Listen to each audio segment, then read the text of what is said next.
여러분 안녕하세요. 정보처리 기사 필기 운영체제 강좌 시간입니다. 강의를 맡은 강사 윤영혜이고요. 자, 내용을 살펴보도록 하겠습니다.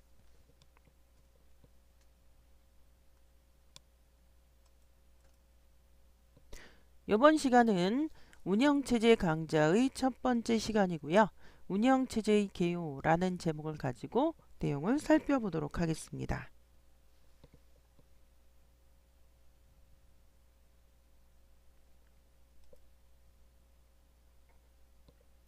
자, 이번 시간에 배우실 목차입니다. 첫 번째는 운영체제의 개념이라는 제목으로 살펴보도록 하겠고요. 두 번째는 운영체제의 종류입니다. 세 번째는 운영체제의 관점, 네 번째 시스템 소프트웨어라는 소제목들 4개를 가지고 이번 시간 살펴보도록 하겠습니다.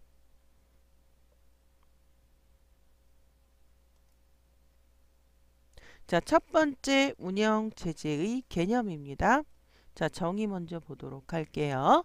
제한된 컴퓨터의 각종 자원을 효율적으로 관리, 운영함으로써 사용자에게 최대의 편리성을 제공하고자 하는 인간과 컴퓨터 사이의 인터페이스를 위한 시스템 소프트웨어를 우리는 운영체제라고 정의할 수 있겠고요. 한정된 컴퓨터 시스템의 자원을 보다 효율적으로 관리하고 운영함으로써 사용자들에게 편의를 제공하고자 하는 시스템 소프트웨어를 우리는 또한 운영체제라고 정의할 수 있겠습니다. 여기서 키워드는 바로 인터페이스라는 용어입니다. 기억하셔야 되겠고요. 자, 이게 가장 짧고 명확하게 설명하고 있는데요. 사용자와 유저와 자, 기계, 머신 간의 인터페이스 역할을 한다라는 설명이에요. 자, 기능으로서는요. 컴퓨터 시스템의 자원을 관리하고요. 리소스 관리, 그 다음에 프로세서, 메모리, 주변 장치 파일 등을 매니지먼트 관리하는 그러한 기능을 갖고 있는 게 바로 운영체제라고 할 수 있겠죠. 우리가 컴퓨터라는 기계만 있으면 컴퓨터를 사용할 수 있는 게 아니라 우리가 지금 거의 대부분이 사용하고 있는 윈도우즈와 같은 운영체제가 소프트웨어가 그 기계에 설치되어 있어야만 우리가 그 컴퓨터를 갖고 그림도 그리고 문서도 작성하고 영화도 보고 인터넷도 하고 이런 명령들을 내릴 수 있다라는 설명입니다. 자, 운영체제의 개념 정의 살펴보았고요. 자, 그러면 운영체제의 역할은 무엇인가 보도록 할까요? 자, 사용자와 컴퓨터 시스템 간의 인터페이스 정의. 그래서 아까도 제가 말씀드린 가장 명확하게 설명하고 있는 것이 바로 이 인터페이스라는 용어이고요. 자, 사용자들 간의 하드웨어의 공동 사용의 뜻도 있겠고요. 여러 사용자 간의 자원을 공유하는 뜻도 있겠고요. 자원의 효과적인 운영을 위한 스케줄링 또한 역할이 될 수 있겠고요. 자, 입출력에 대한 보조 역할도 운영체제는 하고 있겠고요. 에러에 대한 처리라든지 사용자들 간의 간섭을 방지한다든지 자원의 사용량을 개선한다든지 병렬 수행을 위한 편의를 제공한다든지 데이터에 대한 보안과 신속한 사용, 통신 네트워크 관리를 또 한 역할로 볼 수가 있겠습니다.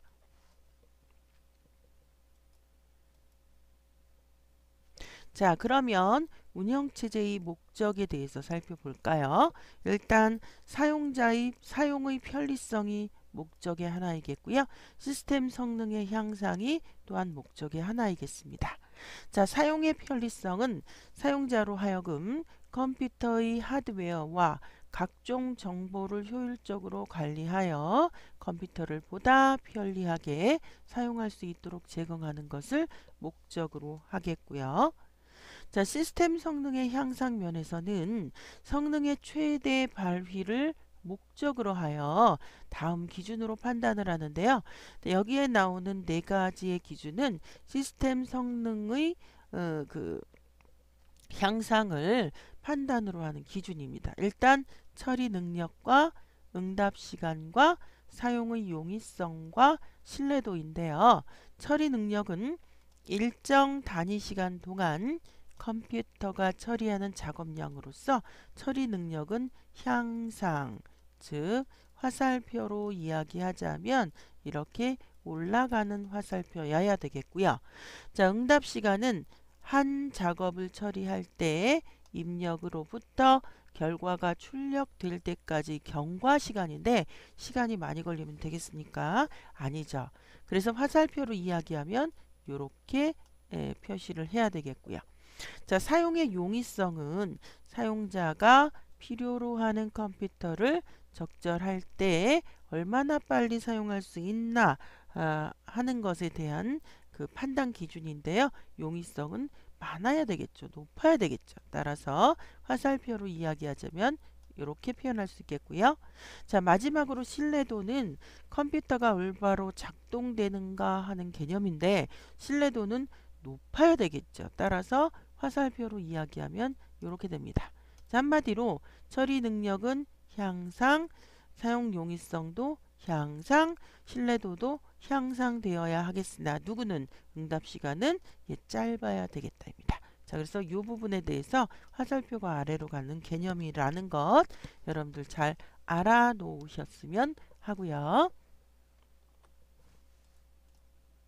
자, 네 번째는 운영체제의 구성입니다. 운영체제는요, 크게 제어 프로그램과 처리 프로그램으로 나뉩니다. 영어로는 컨트롤이라는 말이 들어가고요. 처리는 프로세싱이라는 말이 들어갑니다. 자, 제어 프로그램은요, 다시 감시 프로그램이냐, 데이터 관리 프로그램이냐, 작업 제어 프로그램이냐, 이렇게 나뉘고요. 처리 프로그램은 다시 언어 번역 프로그램이냐, 서비스 프로그램이냐, 문제 프로그램이냐, 이렇게 나뉩니다. 자, 이렇게 해서 크게 제어 프로그램과 처리 프로그램으로 나뉘어진다라는 건 매우 중요한 개념이니까 알고 계셔야 되겠고요. 자, 이번에는 운영체제의 구조를 좀 더 살펴보죠. 자, 운영체제는 일단 커널이라는 개념이 있습니다. 커널은요, 인터럽트 처리기, 디스패처, 프로세서 동기를 위한 기능을 지원하고요. 하드웨어와 밀접하게 관련 있는 곳이라는 걸 여러분들 잊으시면 안 되겠고요. 자, 운영체제 구조 중에 또 기억장치 관리기가 있고요. 입출력 시스템 부분이 있고요. 파일 관리기 부분이 있고요. 단기 스케줄러가 있는데 시스템 내에 활성 Q를 관리하거나 CPU를 관리하거나 하드웨어는 또 무관한 그런 특징을 갖고 있고요. 자원 관리기는 CPU를 제외한 다른 자원들을 관리하는 기능을 하고요. 장기 스케줄러는 프로세스의 생성, 소멸, 제어를 담당하고요. 명령어 해석기는 사용자와 직접 대화해서 자, 중요합니다. 명령어 해석기를 뭐라고 부른다? 쉘이라고 부릅니다. 자, 따라서 운영체제의 구조의 중요한 용어들 잘 알고 계셔야 하겠습니다.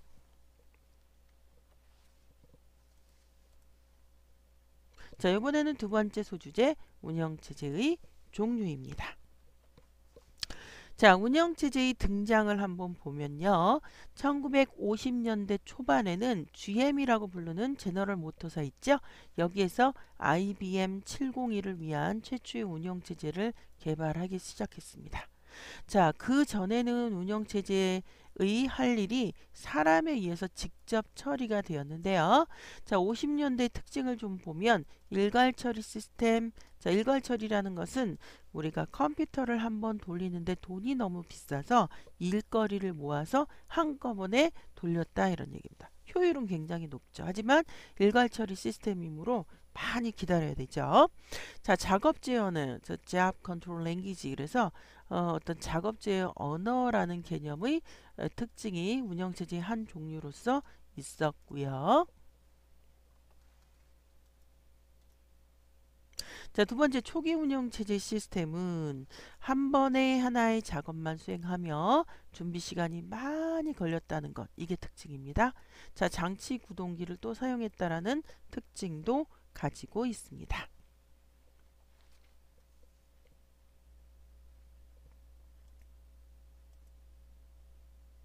자, 일괄 처리 시스템에 대해서 살펴보도록 하죠. 배치 프로세싱이라고 불리는 일괄 처리 시스템은 1950년대 초기의 컴퓨터 처리 방법 중에 하나로서 처리할 데이터를 일정량 모아 한꺼번에 처리합니다. 마치 세탁기 생각하시면 돼요. 빨래가 나올 때마다 세탁하는 게 아니라 빨래 바구니에 모았다가 한꺼번에 빨래를 돌리죠. 자, 전기도 절약하고 물도 절약하고 등등. 자, 두 번째 상주 모니터라는 개념이 있습니다. 사용자가 한 번에 한 작업씩 수행하던 것을 한 개의 배치로 묶어서 자동 처리하게 한 OS인데요. 상주 모니터의 구성 요소는 인터럽트와 트랩 벡터, 장치 구동기, 작업의 순서와 또 제어 카드 해석기 등이 있었다고 합니다. 자, 일괄 처리 시스템의 장점은요. 시스템의 사용 계획을 구체적으로 세워서 능률적으로 사용할 수 있는 게 장점이고요. 일괄 처리 시스템의 단점이 있지요. 반환 시간이 너무 늦어요. 프로그램의 오류 수정 작업이 어렵고요. CPU가 놀고 있는 상태로 되기가 쉬운 그러한 단점이 있습니다. 단점을 보완한 방법이 바로 상주 모니터였고요. 오프라인 연산과 버퍼링과 스플링 등등이 있다고 합니다.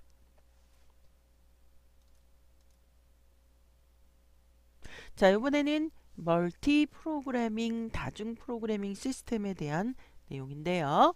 하나의 중앙 처리 장치에 여러 개의 프로그램을 실행시킴으로써 짧은 시간에 많은 작업을 수행할 수 있게 하여 시스템의 효율을 높여주는 것을 우리는 다중 프로그래밍이라고 할 수 있고요. 자, 고려사항과 장점, 단점 확인해 볼까요? 고려사항은 CPU 스케줄링과 기억장치 관리 기법, 장치 스케줄링, 교착 상태, 병행 제어, 보호 문제 등이 고려할 사항이고요. 자, 장점은요. 다중 작업을 구현함으로 시스템의 효율이 높은 것이 장점이다. CPU의 아이들 타임, 놀고 있는 시간이 길어질 수 있겠고요. 기억장치 관리 기법, CPU 스케줄링 기법이 필요한 단점이 있겠습니다. 자, 이번에는 다섯 번째 다중 처리 프로그램입니다. 멀티 프로세싱. 앞에는 멀티 프로그래밍이에요. 여기는 멀티 프로세싱. 하나의 공동 기억 장치를 통해서 두 개 이상의 프로세스를 제어하는 시스템인데요. 자, 공유된 주기억 장치의 사용을 스케줄링 하는데 어려움이 존재합니다. 장점은요.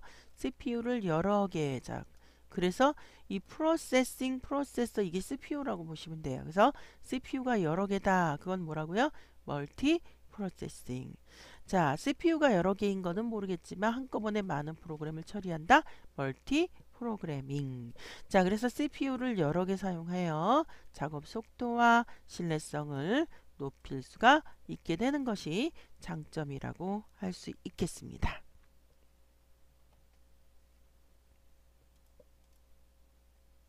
자, 이번에는 시분할 시스템에 대한 내용입니다. 타임을 공유한다는 거, 쉐어링. 자, 한 대의 컴퓨터로 일정한 시간 내에 여러 가지 작업을 처리하는 방법이 바로 시분할 시스템, 타임 쉐어링 시스템인데요. 자, 장점은요. 여러 사람이 공동으로 CPU를 사용하여 여러 개의 프로그램을 기억 장치에 적재하는 게 장점이고요. 자, 단점은요. 운영체제를 복잡하게 하는 것이 또한 단점이기도 하겠습니다.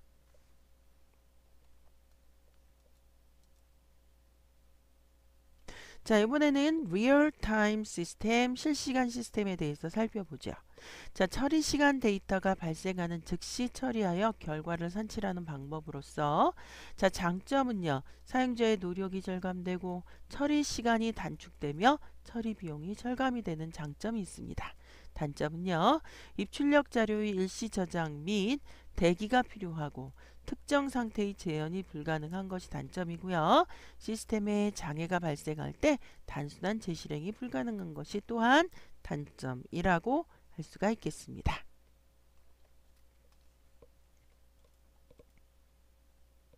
자, 8번 분산 처리 시스템입니다.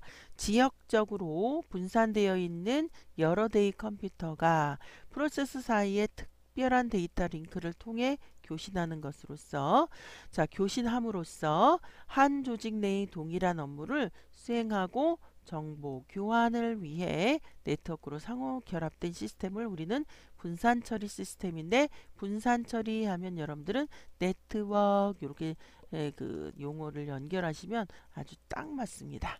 자, 특징은요. 네트워크의 특징, 자원 공유되죠. 자, 신뢰성 있고요. 계산 속도 증가하고요. 통신의 기능을 갖고 있는 것이 바로 분산 처리 시스템이라고 할 수가 있겠습니다.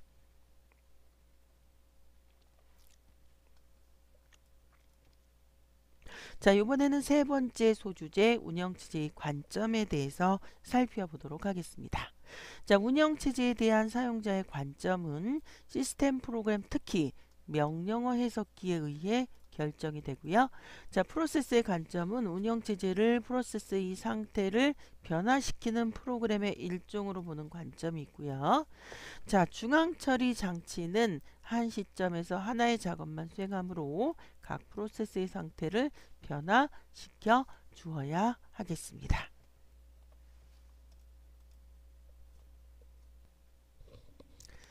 자, 두 번째 자원관리자 관점에서 보도록 하겠습니다. 자, 운영체제를 시스템 자원들을 관리하기 위해 설계된 프로그램의 집단이라고 보는 관점인데요. 자, 프로세스 관리 기능을 하고요. 기억장치 관리 기능을 하고 장치 관리 기능, 정보 관리 기능을 하는데, 프로세스 관리 기능은 어느 작업에게 CPU를 할당할 것인가를 결정하는 기능이고요. 기억장치 관리 기능은 어느 프로세스에게 기억장치를 할당할 것인가에 대한 또 결정, 장치 관리 기능은 장치를 할당하는데 어떤 방법이 효율적인지를 결정하는 방법, 정보 관리 기능은 어느 작업에게 어떤 자원을 사용하도록 할 것인지를 결정하는 방법입니다. 자원관리자 관점의 방법이었고요. 자, 세 번째는 계층 구조 관점이 있어요. 계층 1, 2, 3, 4, 5에 대해서 프로세서 관리의 계층 1의 관점이고요. 동기화 및 프로세스의 스케줄링을 위한 프로세서 관리를 담당하는 관리고요. 계층 2는 기억장치 관리입니다. 기억 공간의 할당 및 회수, 기능을 실행하는 기억장치 관리를 담당하고요. 계층 3은 프로세스 관리입니다. 자, 프로세스의 생성, 제거, 프로세스 간 메시지 전달, 프로세스의 시작과 정지를 담당하는 기능이고요. 계층 4는 주변 장치 관리 기능입니다. 주변 장치의 상태 파악 및 입출력 장치의 스케줄링을 하고 입출력에 대한 전반적인 사항을 지시하고요. 계층 5는 파일 및 데이터 관리이고요. 파일 생성과 소멸, 파일 오픈과 닫기, 파일 유지 및 관리 등을 담당하는 기능입니다.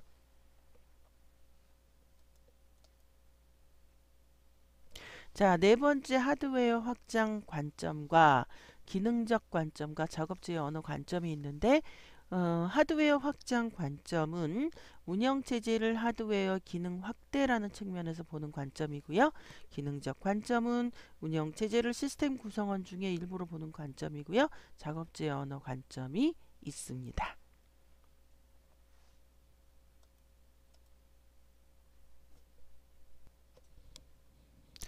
이번에는 네 번째 시스템 소프트웨어에 대한 설명입니다.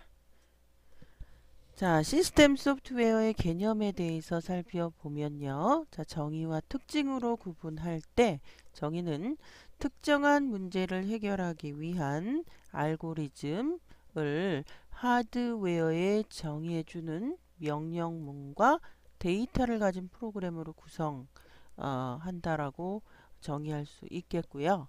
자, 특징은 컴퓨터의 작동, 수행에 있어서 기본이 되며 하드웨어의 환경을 직접 제어하는 그러한 특징을 갖고 있고요.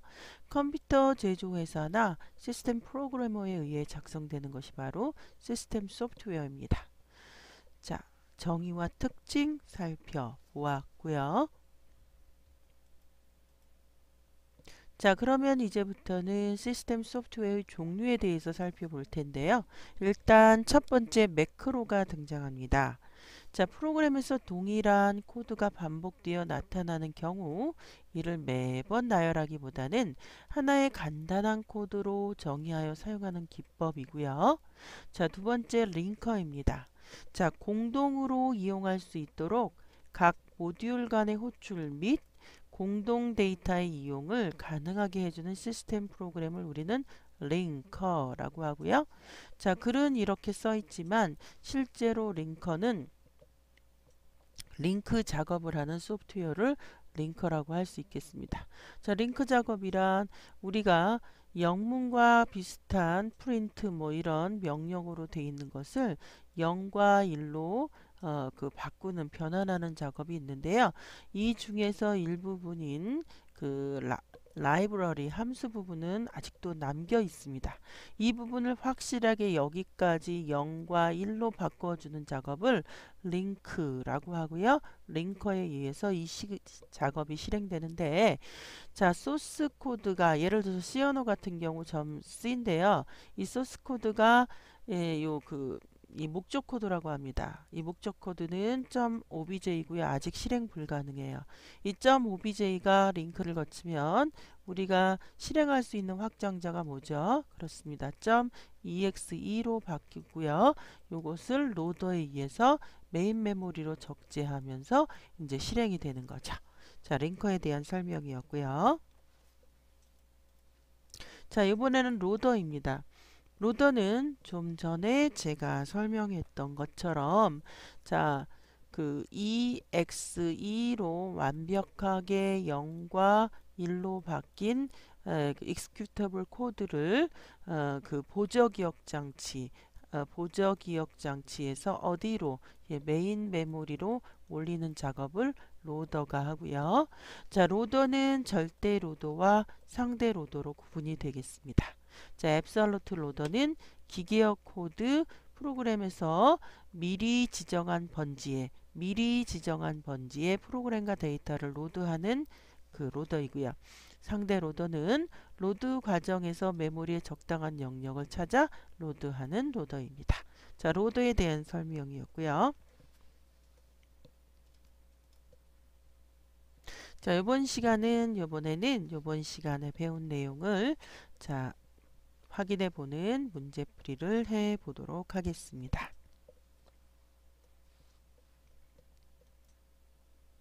자, 첫 번째 문제입니다. 운영체제의 역할이 잘못된 것은 자, 1번 사용자와 컴퓨터 소프트웨어 간의 인터페이스 정의. 자, 2번 여러 사용자 간의 자원 공유. 3번 자원의 효과적인 운영을 위한 스케줄링. 4번 데이터에 대한 보안과 신속한 사용 통신 네트워크 관리. 자, 잘 보면 틀린 게 없는 것 같아요.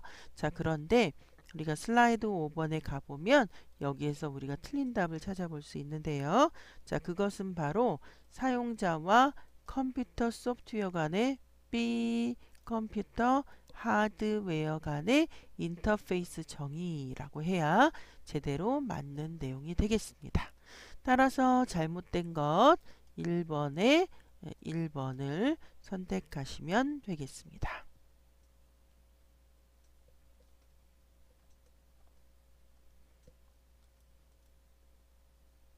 자, 문제 2번입니다. 다음 중 운영체제의 성능 판단 기준이 잘못된 것은 성능 판단 기준입니다. 보도록 하죠. 1번 처리 능력 throughput의 향상, 즉 일정 단위 시간 동안 컴퓨터가 처리하는 작업의 양이 향상되면 성능이 향상되었다라고 판단한다라는 거죠. 나쁘지 않습니다. 맞았어요. 자, 2번 응답 시간의 향상. 자, 응답 시간이란 뭐냐면 한 작업을 처리할 때 입력으로부터 결과가 출력될 때까지의 경과 시간입니다. 그 경과 시간이 향상해야 될까요? B 아닙니다. 응답 시간의 단축. 자, 그래서 2번이 지금 틀린 답이고요. 3번 사용의 용이성 availability의 향상. 사용자가 필요로 하는 컴퓨터를 적절한 때 얼마나 빨리 사용할 수 있나의 척도입니다. 따라서 사용의 용이성은 향상되어야 하겠고요. 자, 네 번째는 신뢰도의 향상입니다. 신뢰도란 컴퓨터가 올바로 작동되는가의 어떤 척도입니다. 자, 향상되어야 하겠죠. 따라서 1, 2, 3, 4번에서 성능 판단의 기준이 잘못된 거. 기준은 맞았지만 향상이 아니라 단축입니다. 응답 시간의 단축. 따라서 문제 2번의 답은 2번을 선택하시면 되겠습니다.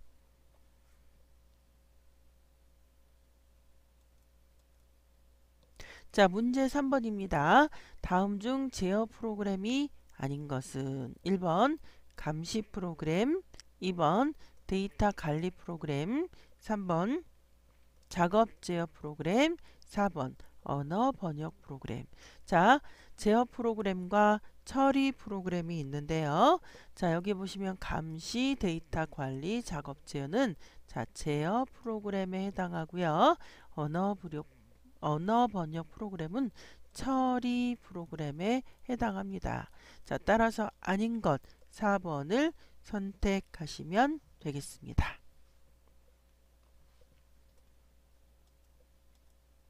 자, 정답을 실어 놓았고요. 자, 이번 시간을 정리해 보도록 하겠습니다. 자, 이번 시간에는 운영체제의 첫 번째 시간으로 자, 운영체제의 개념, 운영체제란 사용자와 하드웨어 간의 인터페이스 역할을 하는 관리 프로그램이다. 여러 가지의 특징이 있었어요. 그죠? 자, 운영체제의 개념에 대해서 배웠고, 두 번째는 운영체제의 종류입니다. 자, 운영체제는 크게 제어 프로그램과 처리 프로그램으로 나뉜다 그랬어요. 그죠? 그래서 제어 프로그램의 종류, 처리 프로그램의 종류 우리가 확인해 보았고요. 자, 운영체제의 관점입니다. 여러 측면에서의 관점이 있었고요. 여러분들 그냥 그 뜻을 그대로 이해를 하시면 되겠고요. 자, 그 다음 네 번째 시스템 소프트웨어로서 우리가 뭐 매크로라든지 뭐 링커라든지 로더라든지 여러 가지 시스템 소프트웨어의 종류에 대해서 살펴보았습니다. 자, 이번 시간 이렇게 네 가지의 소주제를 가지고 살펴보았고요. 자, 이번 시간은 여기까지예요. 다음 시간에 다시 만나도록 해요. 여러분들 수고하셨습니다.